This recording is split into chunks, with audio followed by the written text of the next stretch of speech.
नमो अरिहंताणम, नमो सिद्धाणम, नमो आर्याणम, नमो वज्रायाणम, नमो लोये सव्यसाहूणम।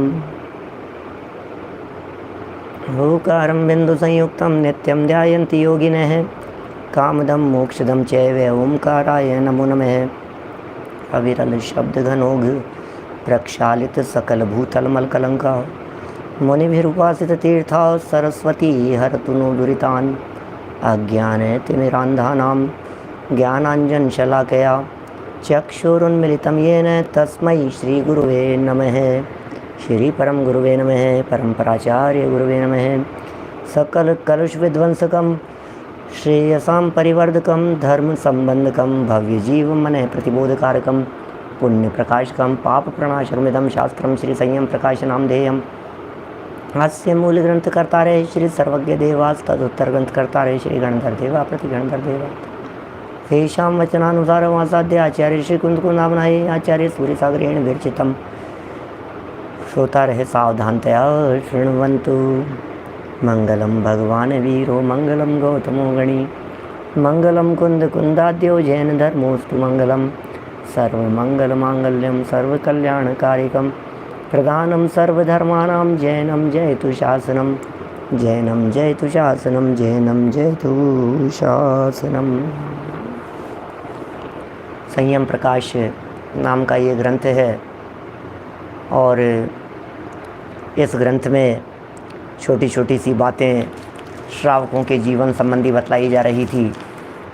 हम यहाँ व्रती श्रावक कैसा होता है, घर में रहने वाला और गृह त्यागी, उनकी यहाँ कल चर्चा कर रहे थे और साथ में ये बातें भी बतलाई कि धर्मात्मा को अपनी शक्ति पहचान कर कार्य करना चाहिए।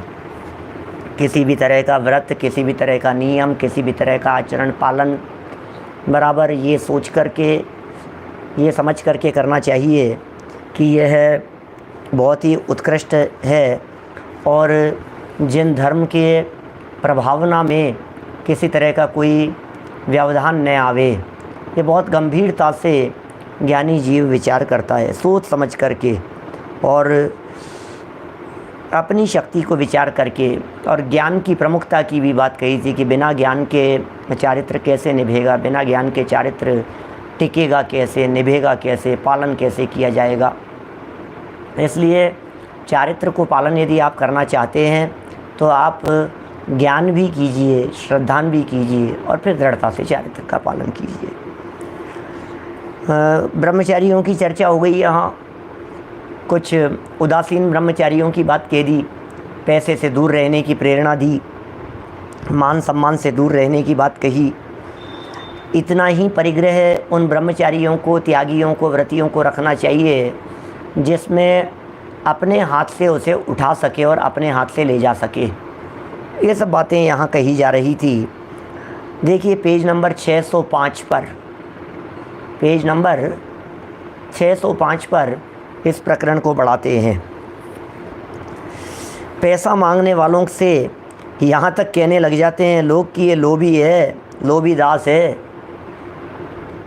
हम इससे मिलना नहीं चाहते क्योंकि ये त्यागी नहीं है, ये तो ठग है, पापी, मायाचारी है इत्यादि। लोग ऐसा कहने लगते हैं। त्यागी व्रती जो लोग जहाँ जाते हैं वहाँ पैसा मांगते हैं तो लोग उनसे दूर भागते हैं।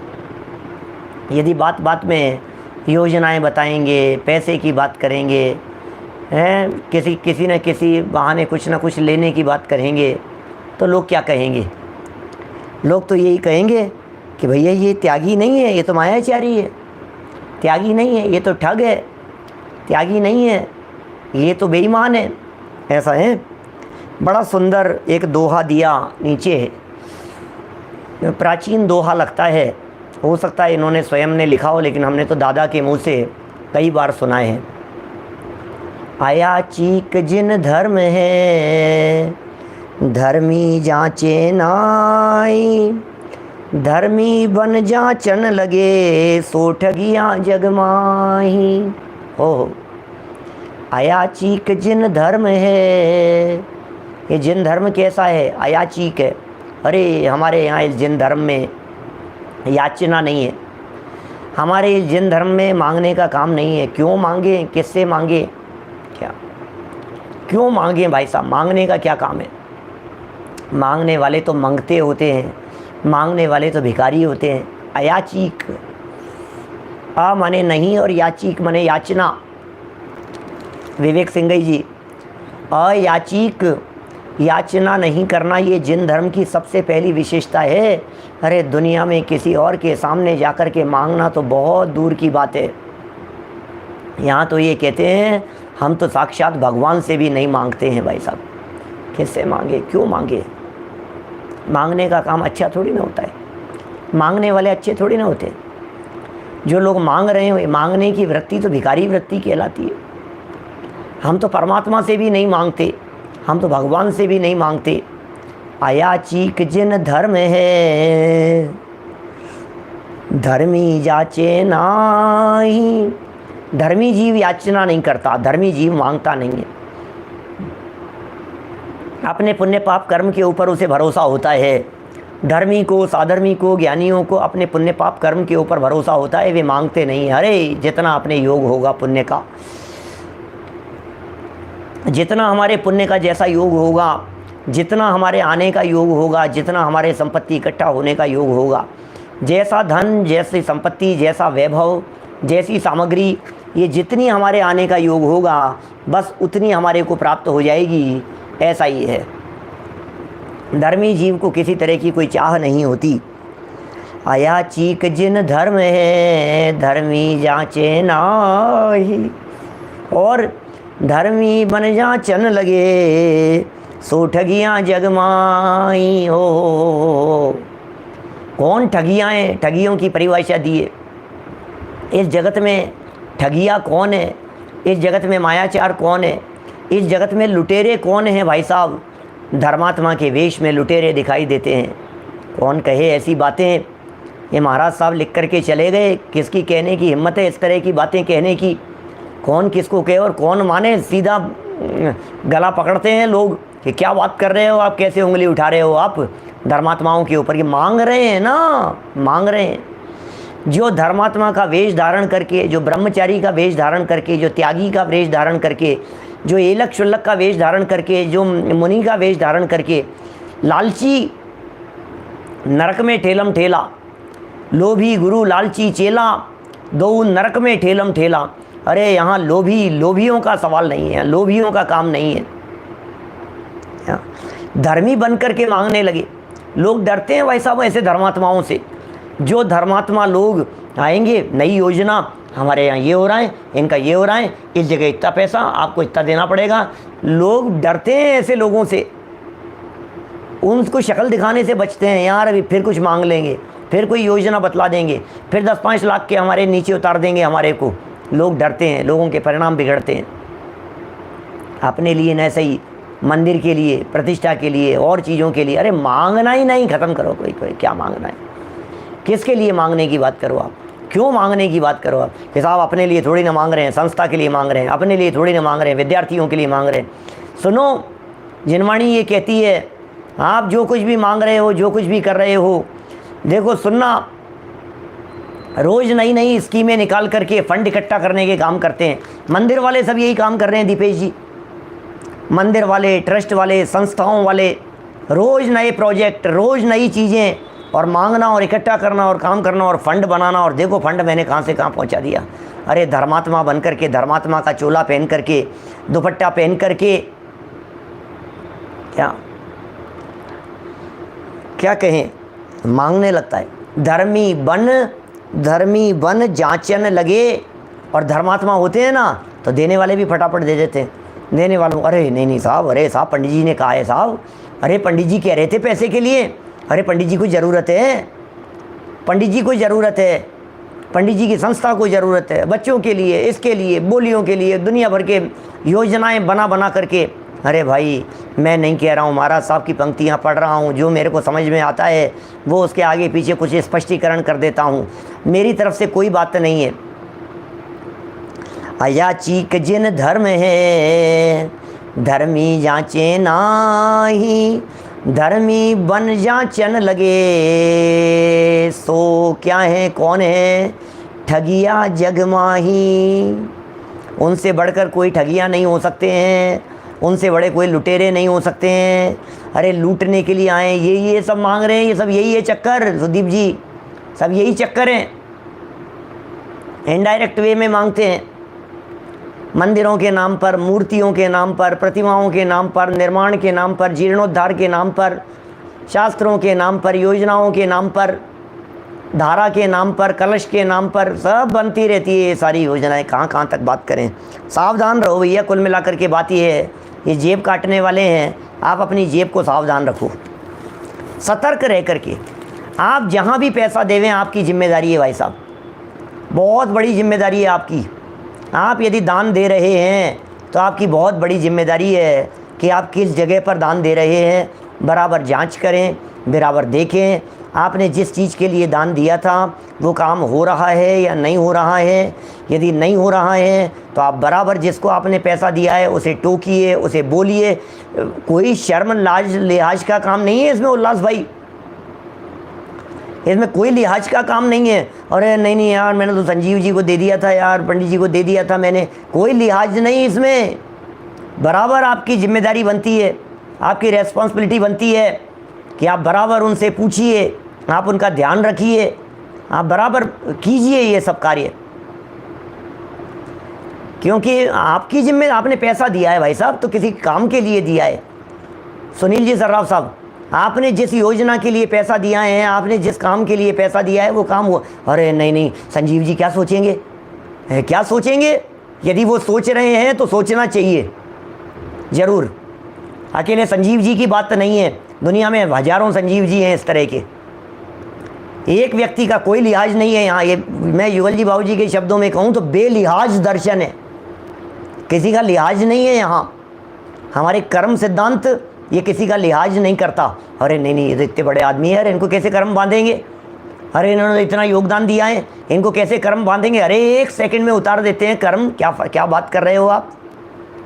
किया होगा इसने, जिसने जितना किया था, क्या इसमें कुछ गलत नहीं है अवनीश भाई, में कुछ गलत नहीं है। बराबर होना चाहिए, बात कीजिए, बराबर करनी चाहिए। आपका तो नंबर नहीं लगता है। देखो ये भी ध्यान रहे कि शास्त्रों का लेख है कि व्रती अकेला विहारी न रहे।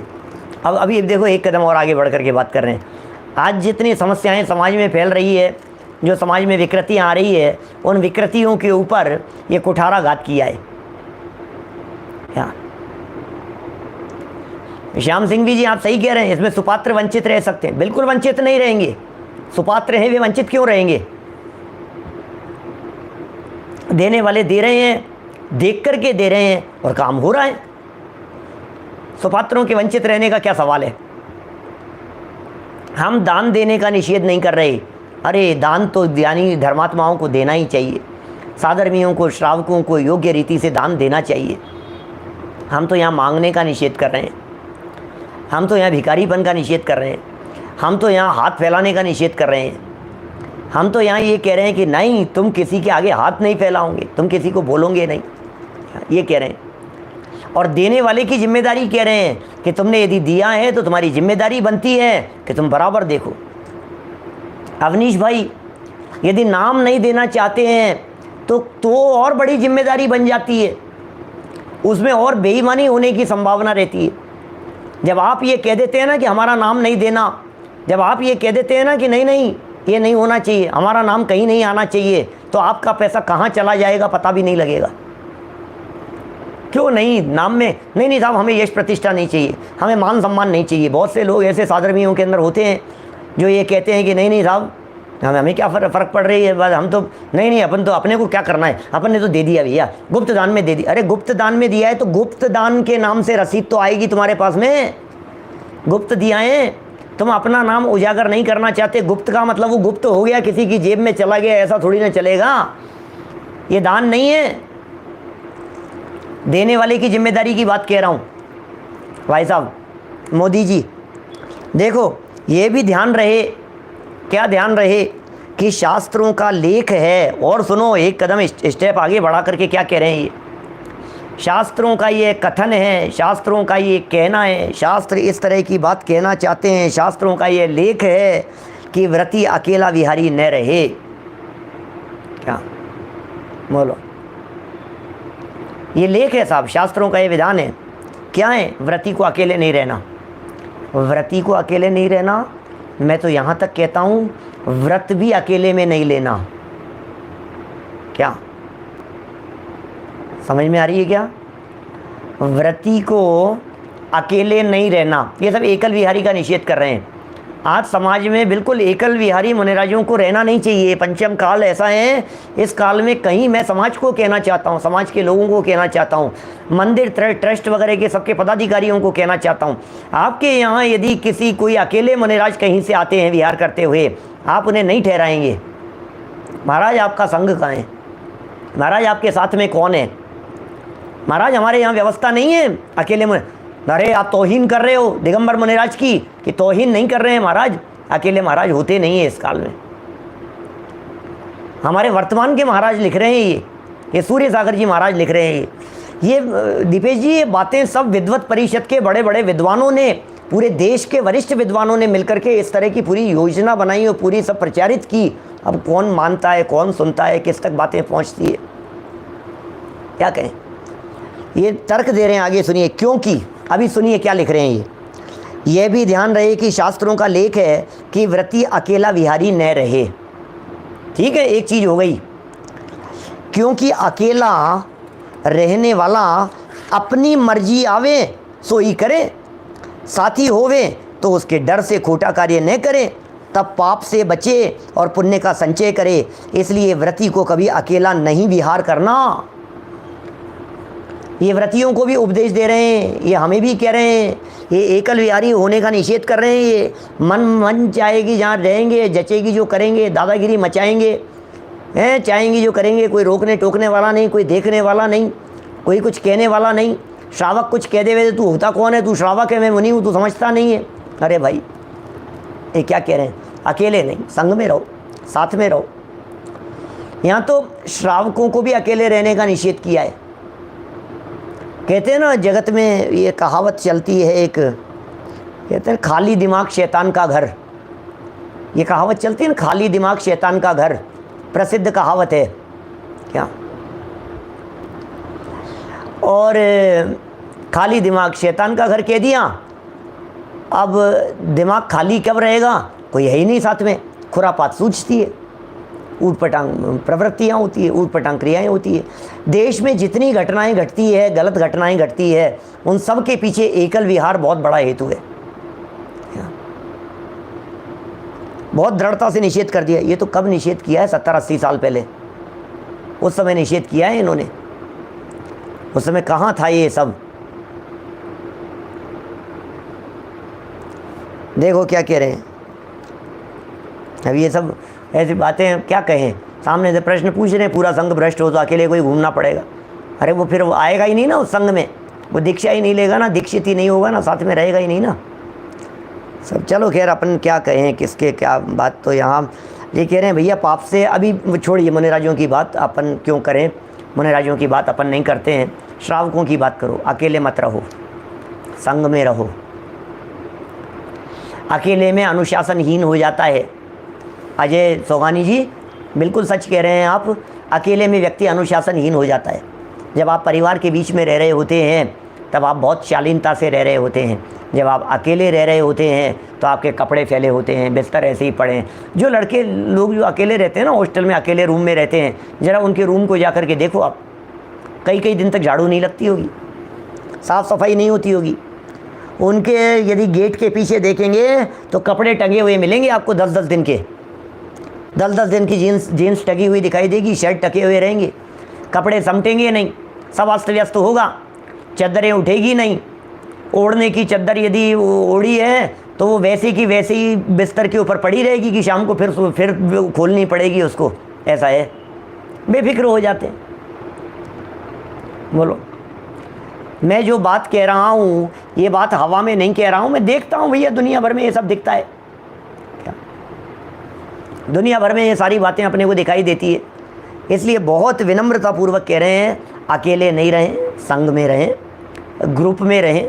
अरे मनुष्य एक सामाजिक प्राणी है, समाज के बीच में रहता है, लोगों के बीच में रहता है। बहुत सारे पाप तो ऐसे होते हैं जो लोगों के डर की वजह से नहीं करता है, इसलिए समूह में रहने का उपदेश दिया जाता है, समूह में रहने की बात कही जाती है, अकेले नहीं। देखिए, ध्यान अकेले में किया जाता है और ज्ञान समूह में किया जाता है। ध्यान करना हो तो फिर समूह में नहीं करना। ध्यान के लिए साथी की ज़रूरत नहीं होती, क्योंकि ध्यान करने के लिए आप आंख बंद करके बैठे हैं, अपने स्वरूप में जाने का प्रयत्न कर रहे हैं। चलिए, पूरा हो गया प्रकरण। मैंने व्रत के संदर्भ में भी बात कह दी जो अपने ऊपर लागू होती है।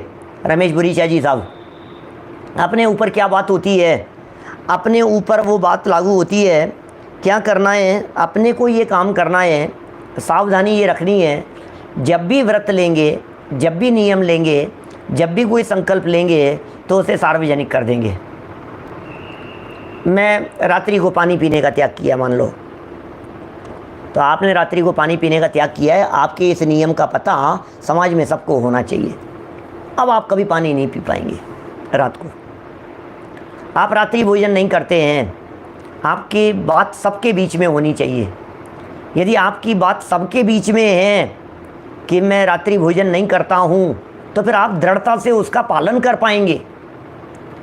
मैं किसी और के आगे मस्तक नहीं झुकाता हूँ, यदि ये बात सब नहीं, तो फिर क्या होगा? खुद ही मन में ही नियम ले लिया था, मन में ही उसे तोड़ देगा, मन में ही उसे बदल लेगा, मन में ही उसके अंदर गलियाँ निकाल देगा, ऐसा सोचता रहेगा। अरे नहीं, सारी दुनिया में बखान हो उसका, तो कम से कम घर के 4 आदमियों को तो पता हो कि तुमने क्या नियम लिया है, क्या प्रतिज्ञा ली है। प्रतिज्ञा का निर्वाह करने में दृढ़ता रहती है, प्रतिज्ञा का निर्वाह बहुत दृढ़ता से होता है इस संबंध में। तो इसलिए बराबर अकेले नहीं हो, सबके बीच में हो। और देखिए, मैंने तो वो बर्थडे के संबंध में आपसे कही थी बात, क्या मैंने जन्मदिन के संदर्भ में जब मैंने आपसे बातें कही थी, तो मैंने उस समय ये कहा था कि सार्वजनिक रूप से अष्टमूल गुणों के पालन की प्रतिज्ञा दिलाओ। बच्चा जब 18 साल का हो जाए तब, 9 साल का हो तब, 10 साल का हो तब, 11 साल का हो तब, प्रतिवर्ष इस तरह की योजना बनाओ जिससे वो सब लोगों के बीच में कि भाई मैंने ये प्रतिज्ञा ली है, नहीं सबके सामने मैंने प्रतिज्ञा ली है, मैं इसको कैसे तोड़ सकता हूँ, ऐसा। आगे देखिए, उदासीन त्यागियों को चाहिए कि हमेशा दिन में एक बार भोजन करें। त्यागी हैं, उदासीन है, एक बार ही भोजन करना चाहिए। दोबारा भूल कर न करे, भूल करके, भूल से भी दोबारा भोजन न करे। यदि एक बार के भोजन में अंतराय भी हो गया हो तो भी दोबारा भोजन अथवा मेवा फलादि का साधन भी नहीं मिलाना चाहिए। क्या सोचना ही नहीं चाहिए, क्या फलादि का साधन भी नहीं मिलाना चाहिए, तथा न अन्य कोई सामान रखना चाहिए, क्योंकि यह व्रत काय और कषाय को क्रश करने के वास्ते लिया है। ओहो, न पेट भरने के लिए, न कि पेट भरने के लिए। हमने ये व्रत क्यों लिया है? कषाय को क्रश करने के लिए। हमने ये व्रत क्यों लिया है? काय को क्रश करने के लिए। सल्लेखना जानते हैं हम? सल्लेखना क्या होती है? कषाय विषयाहारो त्यागो यत्र विधीयते। उपवास की चर्चा की है इस तरह की। कषाय और आहार, काय सल्लेखना और कषाय सल्लेखना। सल्लेखना 2 प्रकार की कही है हमारे यहाँ शास्त्रों में। एक काय को क्रश करने के लिए सल्लेखना की जाती है, साथ साथ में अंदर में जो कषाय के परिणाम हैं उन कषाय के परिणामों को भी क्रश करने के लिए सल्लेखना ली जाती है, न कि पेट भरने के वास्ते। ऐसा ध्यान रखना चाहिए। कहा है कि अब 4 बातें यहाँ ऐसी कह रहे हैं, वे 4 बातें कह रहे हैं कि यदि तुमने इन 4 चीज़ों को प्राप्त किया तो फिर क्या नहीं किया इन 4 चीज़ों को पाकर के। बड़ा सुंदर प्रकरण है, बड़ा सुंदर संबोधन उद्बोधन है। काये पाए कर तप नहीं कीनो। क्या लिख रहे हैं? काये पाए कर तप नहीं कीनो, आगम पढ़ नहीं मिटी कषाय। धन को पाए दान नहीं दीनो, कीनो कहाँ जगत में आए। लीनो जन्म मरण के खातिर, रत्न हाथ से दियो गमाए। चार बात यह मिलन कठिन है, शास्त्र ज्ञान धन नर पर आए। क्या क्या कह दी? ये चार बातें मिलना बहुत कठिन है। ये चार बातें मिलकर के तूने क्या किया? कितना सुंदर छंद और कितना सुंदर दोहा दिया है। बहुत सारे लोग पूछते रहते हैं, साहब मंदिर बनाए दोहे लिखवाने, लिखाओ ना ऐसे दोहे। काये पाए कर तप नहीं कीनो, ये पाप कर लिखा हुआ है, पाए कर लेना, इसको सुधार कर लो। काय पाए कर, पाप कर नहीं, पाय, काय पाए कर। अरे शरीर मिला है तपस्चरण करने के लिए, ये शरीर मिला है व्रत के लिए, शरीर मिला है साधना के लिए। काय पाए कर तप नहीं कीनो, तप नहीं किया, शरीर मिला और तपस्चरण नहीं किया। आगम पढ़ नहीं मिटी कषाय, और आगम पढ़ा और कषाय नहीं मिटी। अरे आपको पता है कितना अध्ययन है, आपको पता है कितने शास्त्रों को पढ़ा है, अरे आपको पता है क्या, आपको पता है क्या? अरे क्या पता है, तेरी कषाएं दिख रही है, यहाँ पता है तू कितना पढ़ा लिखा है। आगम पढ़ नहीं मिटी कषाय, आगम को पढ़ करके, आगम अभ्यास करते हुए कषाय नहीं मिटी है। बेकार है तेरा सारा पढ़ना लिखना। जिसकी कषाय नहीं मिटी, जिसकी कषाय मंद नहीं हुई, जिसकी कषायों में मंदता नहीं आई, जिसका लोभ कम नहीं हुआ, लालच कम नहीं हुआ, जिसके परिणामों में मायाचार कम नहीं हुआ, जिसका घमंड कम नहीं हुआ, जिसकी मान कषाय घिसी नहीं, जिसका क्रोध कुछ कम नहीं हुआ, क्रोध में कमी नहीं आई, मान में कमी नहीं आई, मायाचार में कमी नहीं आई, लोभ में कमी नहीं आई। ओह क्या कह रहे हैं? काये पाए कर तप नहीं कीनो, काय को प्राप्त करके, शरीर को प्राप्त करके तप नहीं कीनो। आगम पढ़ नहीं मिटी कषाय, और दो स्टेप हो गई हैं। क्या? धन को पाए दान नहीं कीनो। अरे तूने क्या किया इस धन को पा करके? हैं, खूब कमाया, खूब कमाया। अरे कमाया तो बहुत है, क्या कमाया तो बहुत है, लेकिन दान दिया कि नहीं दिया ये बता। धन को पाए दान नहीं दीनो, कीनो कहाँ जगत में आए। हैं, जगत में आकर के क्या किया तूने? धन भी मिल गया था, दान नहीं किया। क्या बोलो, क्या बात कह रहे हैं? काय को पाकर के तप नहीं किया, आगम को पढ़ करके कषाय नहीं मिटी, धन को पाकर के दान नहीं दिया, तूने इस जगत में आकर के क्या किया ये बता तो सही भाई। अरे बंधु ये तो बता, तूने इस जगत में आकर के किया क्या? आखिर ये करने योग्य काम नहीं किया। तभी तो एक स्टेप और है आगे। लीनो जन्म मरण के खातिर, ये जन्म काई के लिए लिया तूने? लीनो जन्म मरण के खातिर, लीनो जन्म लिया किसके खातिर? लीनो जन्म मरण के खातिर, रत्न हाय से हाथ से दियो गवाए। ओह, ये जन्म तूने काई के लिए लिया है? मरने के लिए? मरने के लिए जन्मा है क्या? किस लिए जन्म लिया है बता? ये जन्म, हर जन्म अपने आप में मौत लिए बैठा है। ये यौवन भी बुढ़ापे का पैगाम लिए बैठा है। हर जन्म अपने आप में मौत लिए बैठा है। हर जन्म में मौत छिपी हुई है, जन्म में मौत छिपी हुई है, जन्म में मौत है। जिसका जन्म हुआ है उसका मरण अवश्य होगा। मरने के लिए जन्म लिया है कि जीवन को कुछ करना भी है। मेरा जीवन कोरा कागज है, कोरा ही रह गया। देखो बड़ा सुंदर छंद लगा। काये पाए कर तप नहीं कीनो, आगम पढ़ नहीं मिटी कषाय। धन को पाए दान नहीं कीनो, कीनो कहाँ जगत में आए। लीनो जन्म मरण के खातिर, रत्न हाथ से दियो गवाए। ये मनुष्य जन्म जा रहा है, रत्न चला गया है हाथ से रत्न जा रहा है। चार बात यह मिलन कठिन है, ये चारों बातें मिलना बहुत कठिन है। बहुत कठिनाई से ये चार बातें मिली है। महाराज कौन सी चार बातें? कौन सी चार बातें? अरे पूरी रामायण कह दी, तुम्हें 4 बातें पता नहीं है? चलो वापस बता देते हैं। 4 बात यह मिलन कठिन है, शास्त्र ज्ञान धन नर पर आए। 4 बात यह मिलन कठिन है, शास्त्र ज्ञान धन नर पर आए। शास्त्र, ज्ञान, धन और नर पर आए। शास्त्र मिले, क्या किया? ज्ञान, धन और नर पर्याय।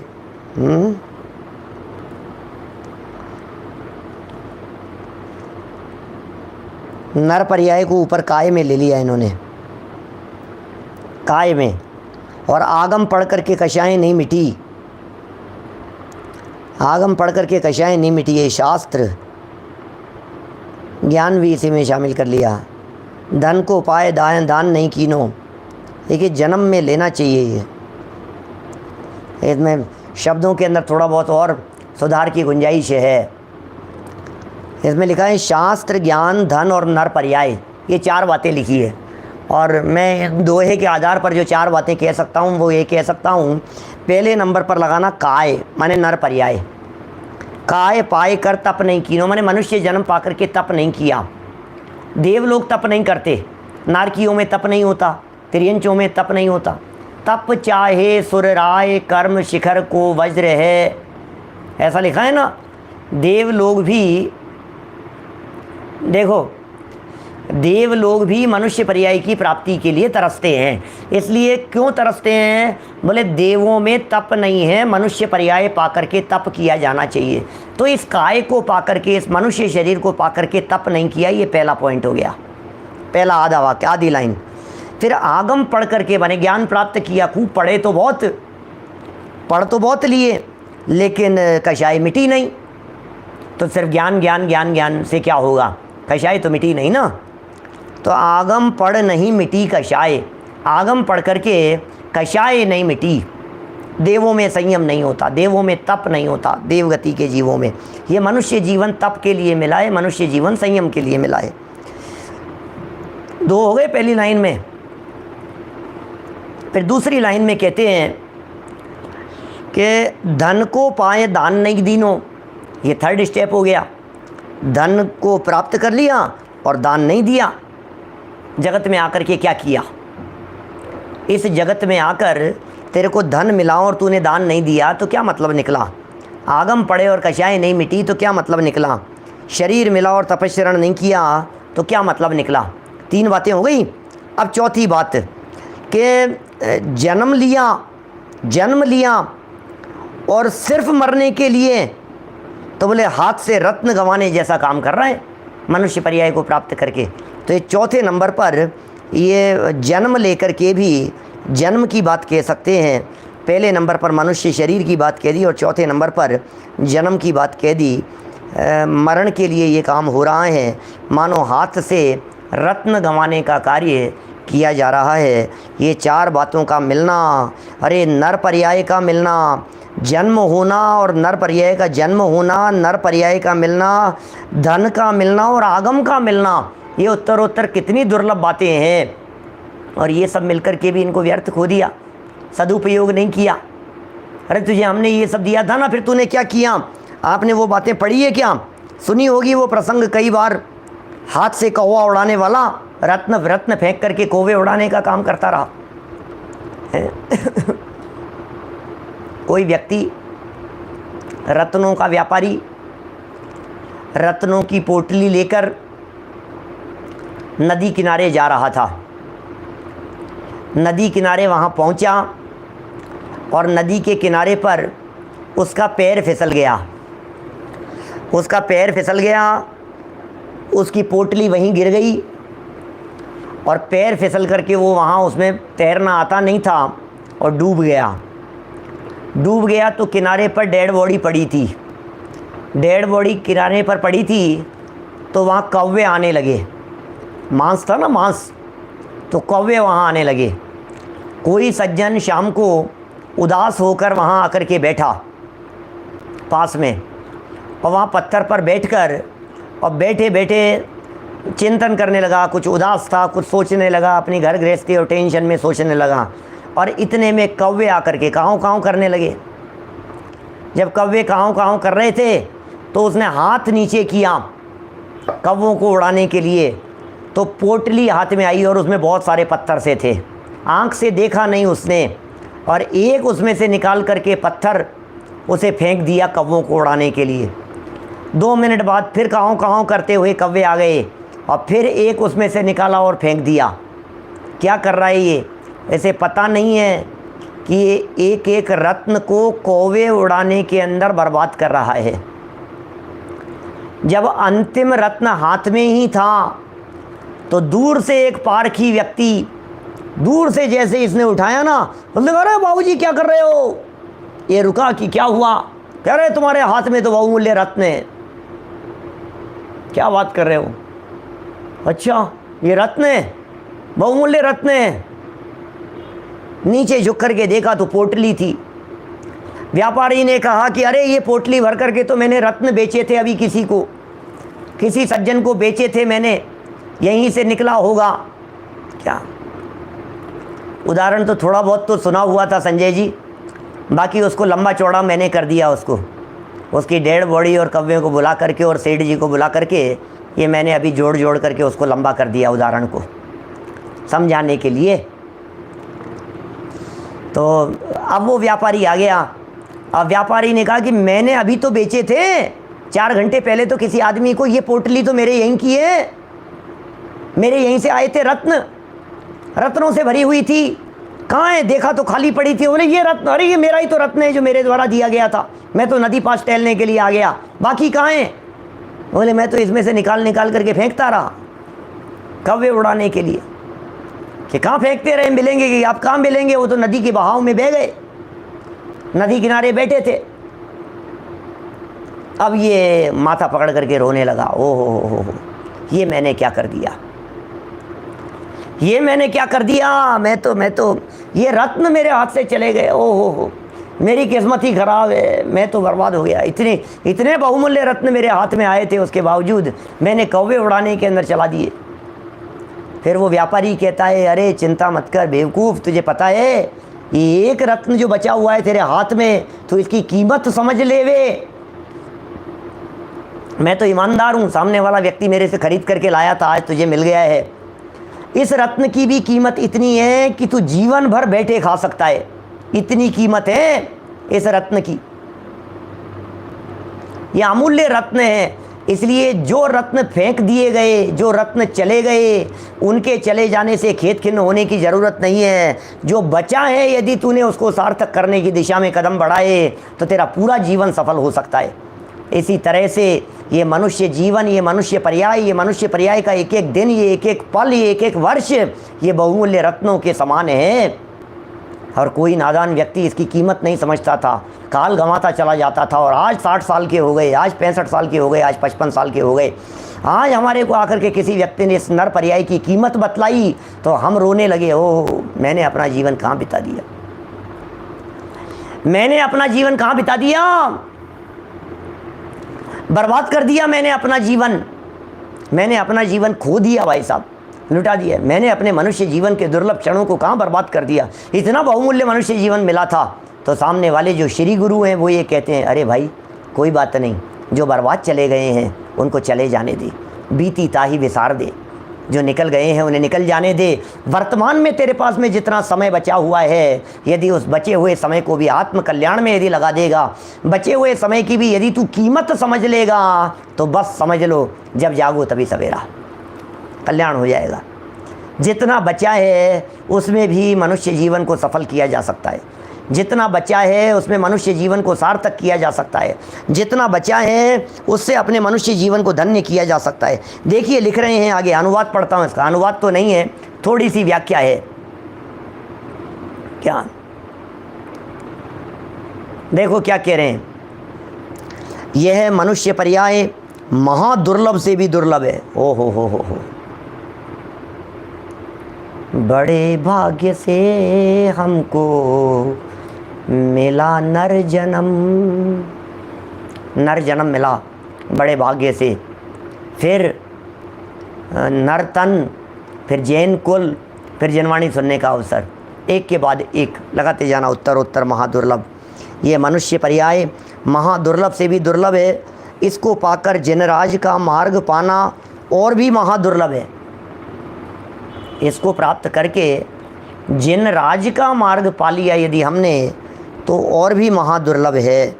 ये मिल गया है हमें, जिनराज का मार्ग भी मिल गया है, जैन मार्ग मिल गया है।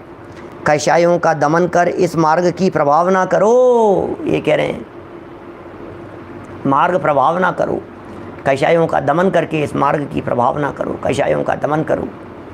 आपकी कषायों से जिन धर्म बदनाम होता है, आपकी कषायों से जिन धर्म की विराधना होती है। क्या देखो, कषायों का दमन कर, आप जानते हैं, दमन कर दो, दबा दो इन कषायों को, जला दो इन कषायों को।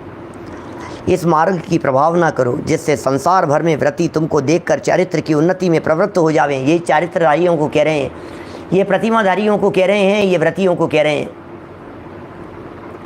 व्रतियों को कह रहे हैं, व्रत लेने वालों को कह रहे हैं, नियम संयम पालन करने वालों को कह रहे हैं। अरे अपने जीवन में इस तरह के व्रतों का पालन कीजिए, अपने जीवन में इस तरह के नियमों का पालन कीजिए कि दुनिया में लोग आपको देख करके कहे कि ऐसे होते हैं व्रती, जान जाए पर वचन न जाए, प्राण जाए पर वचन न जाए।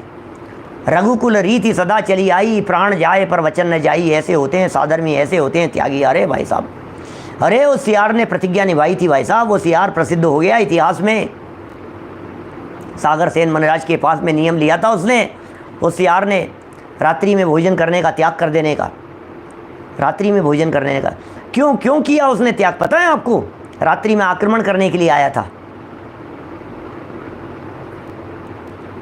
मुनिराज आहार चर्या के लिए गए थे, और जब आहार चर्या के लिए मुनिराज गए थे तो वापस लौट करके जब आए मुनिराज, तो पहुंचाने के लिए श्रावक लोग ढोल बाजों के साथ में आए, पहुंचाने के लिए नगर के बाहर। होता है जिनके यहाँ आहार होता है, कई बार ऐसी परिस्थितियाँ बनती है, मुनिराज हमारे यहाँ आए हैं, बैंड बाजों के साथ में मुनिराज को छोड़ने के लिए जाएंगे क्या, तो बैंड बाजों के साथ में छोड़ने के लिए जाएंगे, बैंड बाजों के साथ में उनको मुनिराज को छोड़ने के लिए गए। अब वहाँ जाकर के क्या हुआ, उस जगह पर पहुंचकर श्रावक लोग तो चले गए। अब क्योंकि बैंड बाजों के साथ में आया था ना, मुनिराज शमशान में आकर के ध्यान अवस्था में बैठ गए, और सियार ने ये सोचा कि बैंड बाजों के साथ में किसी शव को यहाँ दाह करने के लिए आए हैं, शव दाह करने के लिए आए हैं, यहाँ शव को रखने के लिए आए हैं। सियार ने ऐसा सोचा। जब सियार ने ऐसा सोचा कि ये तो शव होगा, तो श्रावक लोग चले गए, और दिन में तो उजाले के अंदर तो निकलता नहीं है शिकार के लिए, सियार वगैरह ये सब मांसाहारी पशु होते हैं ना, तो बोले मैं इसका शिकार करूंगा रात को आकर। अब रात को आकर के उसने शिकार करने के लिए, बोले डेड बॉडी आई थी, मेरा शिकार आया हुआ होगा यहाँ पर। शिकार क्या कहेंगे उसे, शिकार तो जिंदा का होता है, मतलब वो डेड बॉडी आई थी, मेरा भोजन आया हुआ है यहाँ पर, ये विचार करके वो सियार आया, और आकर के देखा वहाँ आकर के, तो उसे तो क्या देख रहा है वो, तो क्या हमेशा आज तक तो डेड बॉडी को ऐसे लेटे हुए देखा था, डेड बॉडी बैठे हुए कैसे, निश्चल मुद्रा के अंदर, ध्यान मुद्रा के अंदर मुनिराज बैठे हुए हैं। अब ध्यान मुद्रा के अंदर मुनिराज बैठे हुए हैं, और ये आक्रमण करने का भाव आया, मांस खाने का भाव आया, और देखा कोई बात नहीं, जो भी हो अपने को तो खाना है। आक्रमण करने के लिए वो सियार जैसे ही आए बढ़ा, मुनिराज की ध्यान टूट गया, और वे ध्यान मुद्रा से विचलित हो गए, ध्यान से बाहर आ गए, हिले डुले, ये घबरा गया, ये क्या हुआ, ये तो जिंदा हैं, अरे ये तो कोई महामुनिराज हैं, ये मेरे से क्या हो रहा था। मुनिराज के ऊपर आक्रमण, जिंदा मुनिराज के ऊपर आक्रमण, ये मेरे से क्या हो रहा था। ओ हो, पश्चाताप के आंसू बहाने लगा, वहीं बैठ गया। रात्रि में मैं देख नहीं पाया कि ये कौन है, मैं तो डेड बॉडी समझ रहा था, ये तो मुनिराज हैं, ये तो त्यागी हैं, ये तो कोई दिव्य पुरुष हैं, ये तो कोई संयमी साधक हैं। मैं रात्रि के अंधेरे में देख नहीं पाया। मुनिराज के चरणों में बैठ करके उसने ऐसी प्रतिज्ञा ली उसने, मुनिराज के चरणों में बैठ करके ऐसी प्रतिज्ञा ली कि मैं रात्रि भोजन कभी नहीं करूंगा, क्योंकि रात्रि के अंधकार के अंदर बराबर देख नहीं पाते हैं, रात्रि के अंधकार में दिखता नहीं है। क्या जीवन भर के लिए उसने रात्रि भोजन का त्याग कर दिया। महत्वपूर्ण ये नहीं है कि उसने रात्रि भोजन का त्याग कर दिया, महत्वपूर्ण ये है कि उसने बावड़ी में नीचे उतर करके पानी नहीं पिया, क्योंकि रात्रि भोजन का त्याग कर चुका था। प्राण चले गए लेकिन उसने प्रतिज्ञा को निभाया, प्राण चले गए लेकिन पुरुरवा भील ने, प्राण चले गए लेकिन उसने कौवे का मांस नहीं खाया तो नहीं खाया, भील ने नहीं खाया। प्राण चले गए लेकिन यमपाल चांडाल ने हत्या नहीं की तो नहीं की, बांध दो मार दो, प्रतिज्ञा निभाई उसने। कैसे प्रतिज्ञा निभाते हैं भाई साहब? अरे जैन धर्म के बारे में यहाँ क्या कह रहे हैं ये, संसार भर में व्रती तुमको देख करके चारित्र की उन्नति में प्रवृत्त हो जाएं। ऐसे चारित्र का पालन करो, ऐसे उत्कृष्ट चारित्र का पालन करो। यदि आपको तीर्थ क्षेत्रों की वंदना के लिए जाना है तो पैदल ही यात्रा करना चाहिए। क्या कह रहे हैं? डोली पे मत जाओ। आजकल तो शिखर जी यात्राएं बाइक से होने लग गई, आधी से ज़्यादा यात्रा बाइक से हो जाती है। बाइक पे बैठो, चढ़ जाओ।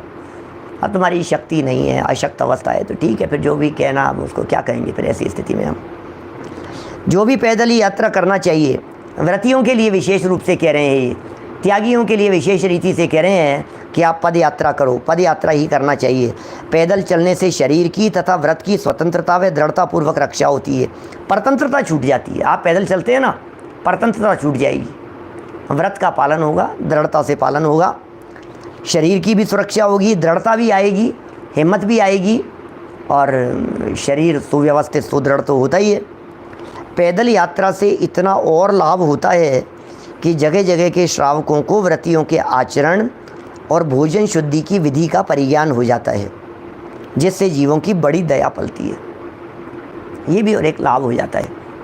जो व्रती लोग पद विहार करेंगे, पैदल ही चलेंगे, इधर से उधर पैदल जाएंगे, तो 10-20 किलोमीटर से ज़्यादा क्या चलेंगे? दिन भर में 20-25 किलोमीटर से ज़्यादा क्या चलेंगे? चलते ही थोड़ी ना रहेंगे। कभी विहार करना है तो 20 किलोमीटर चल लिए, 25 किलोमीटर चल लिए। अब जा कर के विश्राम किया, रुक गए एक स्थान पर, तो उस जगह के श्रावकों को आपकी चर्या को देख करके, आपके आचरण को देख करके, आपके व्यवहार को देख करके, आपके त्याग को देख करके, आपकी साधना को देख करके प्रेरणा मिलती है। क्या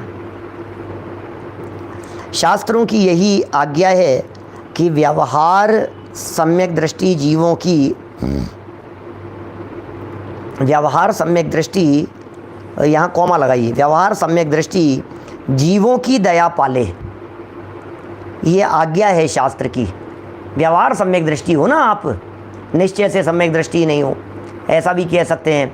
आत्मानुभवी निश्चय से सम्यक दृष्टि, करणानुयोग वाले निश्चय से सम्यक दृष्टि, और प्रथमानुयोग और चरणानुयोग वाले व्यवहार सम्यक दृष्टि, ऐसा भी कहा जा सकता है। विवक्षाएँ हैं जिनागम की अलग अलग प्रकार की।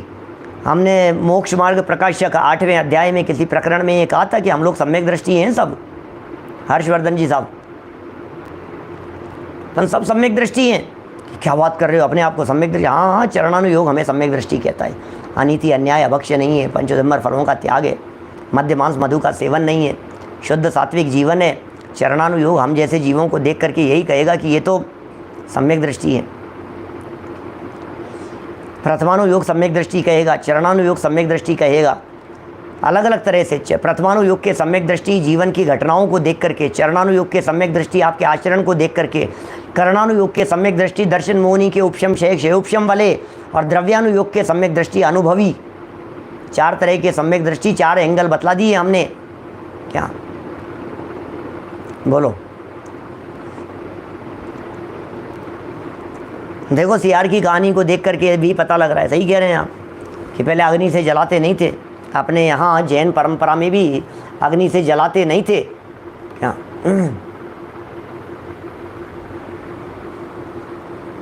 ऐसा ही है। मैंने पहले कही थी आपको, संस्कृति के 4 अध्याय। अपने जो राष्ट्र कवि हैं रामधारी सिंह दिनकर, वो रामधारी सिंह दिनकर के द्वारा लिखी गई पुस्तक संस्कृति के 4 अध्याय, उसमें उन्होंने जैनियों के संदर्भ में इस तरह की बात आई है कहीं किसी प्रसंग में। वो जैन धर्म के संदर्भ में उन्होंने जो स्पेशल लिखा है वहाँ तो नहीं, लेकिन और कहीं है। उसमें उन्होंने लिखा है कि जैनियों के यहाँ भी पहले शव को अग्नि में नहीं जलाया जाता था, अपितु मुस्लिम संप्रदाय के अनुसार उसे गाड़ा जाता था ज़मीन में, क्योंकि जैन लोग अहिंसा प्रधानी होते हैं। अहिंसा प्रधानी जैनी लोग अग्नि में शव को कैसे जला सकते हैं जिस शव में असंख्यात त्रस जीव उत्पन्न हो जाते हैं, जिसमें असंख्यात त्रस जीव उत्पन्न हो जाते हैं। अब जैनी उसे जलाएगा कैसे? फिर लकड़ियों में कितनी हिंसा। मेरा एक 2.5-3 मिनट का वो भी है, उसके लिए वीडियो भी मैंने, कैसे जलाएगा उसको? लकड़ियों में जीव हैं, वन काटे जा रहे हैं, लकड़ियाँ काटी जा रही है और त्रस जीव उत्पन्न हो गए हैं इस शरीर में। तो जैनी लोग नहीं करते थे। फिर कोई व्यक्ति ये कहे कि साहब गाड़ देने के अंदर जीव नहीं मरेंगे क्या? कि नहीं मरेंगे, अपनी आयु से मरेंगे, अपनी आयु से जिंदा रहेंगे। ऐसे तो दुनिया भर में जीवों की उत्पत्ति होती है, मरते भी हैं, उनमें आप क्या करोगे? आपने जला करके तो नहीं मारा, कम से कम इतना तो किया। तो ये जो कहानी अभी अपन ने जो देखी है, उस कहानी को देख कर के भी ऐसा लगता है कि पुराने ज़माने में, उस काल में, उस सियार के ज़माने में शायद इस तरह का हो कि शव को जंगल में ले जा करके, शमशान में ले जा करके छोड़ आते होंगे। जंगली पशु, जंगली जानवर वगैरह खा जाते होंगे, नष्ट हो जाता होगा, जो भी होता होगा उसका जो होना हो, धीरे धीरे कंकाल में परिवर्तित हो जाता होगा। देखिए, तो इन सब बातों का बराबर ध्यान रखना चाहिए। श्रावकों के पद यात्रा के संदर्भ में यहाँ विशेष रीति से बात कही गई है, जिससे जीवों की बड़ी दया पलती है। शास्त्रों की यही आज्ञा है कि व्यवहार सम्यक दृष्टि, अब यहाँ जो व्यवहार सम्यक दृष्टि का है, यहाँ से मैंने वो 4 प्रकार के सम्यक दृष्टि कहे आपको। प्रथमानुयोग, चरणानुयोग, कर्णानुयोग और द्रव्यानुयोग के सम्यक दृष्टि, सब अलग अलग प्रकार के सम्यक दृष्टि हैं। तो ऐसे व्यवहार सम्यक दृष्टि जीवों की दया पालें, दया पालनी चाहिए, अपनी आत्मा का कल्याण करें। यही व्रतियों का लक्षण है। माने जो व्रती जीव हैं, उन व्रती जीवों को इसी प्रकार का काम करना चाहिए। धन्यवाद अवनीश भाई। मोक्ष मार्ग प्रकाशक ग्रंथ का प्रवचन नंबर 327 में इस प्रकार की बात कही है मैंने। देखिए, पेज नंबर है, प्रवचन नंबर है 327। व्यवहार सम्यक दर्शन की चर्चा की गई है। तो चलिए, ये बात तो यहाँ इतनी हो गई है। इसी के संबंध में और भी कुछ और बातें कही है। कल इस प्रकरण को कर लेंगे अपन पूरा, है ना। फिर गृहस्थों के टालने योग्य अंतराय की चर्चा होगी, उसे संभवतः परसों करेंगे। कल समय मिलेगा तो कल उसको बढ़ा लेंगे। अभी की बात को हम इसी भावना से विराम दे रहे हैं। ये सब धर्म नहीं है, ये बात बार बार मैं कहता हूँ। मैं मतलब अपन जिस तरह की ये बातें आज अपन ने की है, इन सब बातों को देख करके किसी व्यक्ति को ऐसा लगेगी यार ये क्या प्रवचन है, कोई प्रवचन है क्या? मुझे भी लगता है, सच में मुझे भी लगता है। मैं भी अंदर से मैं जानता हूँ इस बात को कि ये कोई प्रवचन है क्या, इसमें क्या प्रवचन किया है? ये कोई प्रवचन नहीं है महावीर जी भाई साहब। ये तो सामान्य बातें हैं, ये तो सदाचार की बातें हैं, ये तो नैतिकता की बातें हैं। इन्हें कोई धर्म नहीं समझना। अरे धर्म तो बहुत उत्कृष्ट चीज़ है भाई, धर्म तो कुछ अद्भुत चीज़ है। धर्म तो धारण करने की चीज़ है। ये धर्म बाहरी क्रियाओं का नाम नहीं है, ये धर्म बाह्य प्रवृत्ति का नाम नहीं है। धर्म तो अपनी आत्मा को जाने पहचाने समझे बिना होता नहीं है। असली धर्म क्या है, यदि ये समझना हो तो समय सार में देखो असली धर्म क्या होता है, असली धर्म कैसे होता है। यदि आप ये जानना हो तो ज़रूर समय सार ग्रंथ का स्वाध्याय कीजिए बारीक रीति से। बाकी तो ठीक है, जैसा चल रहा है सो चल रहा है, लेकिन समझदारी की बातें हैं। धर्म जीवन में प्रकट करने के लिए ये बातें बेस प्रदान करती है। और जैन चरणानुयोग तो है ही, चरणानुयोग के ग्रंथों में इस तरह की बातें लिखी है। इसलिए यथार्थ रीति से सही विवक्षा जानते हुए इन सब बातों को अपने को पढ़ना, सुनना, समझना चाहिए। जनवाणी स्तुति। निज निधि निज में बताई, यह अनंत उपकार है। उसके लिए जिन वाणी माँ को वंदना शत बार है, वंदना शत बार है। नमो हरिहंताणम, नमो सिद्धाणम, नमो अय्यरियाणम, नमो वज्रायणम।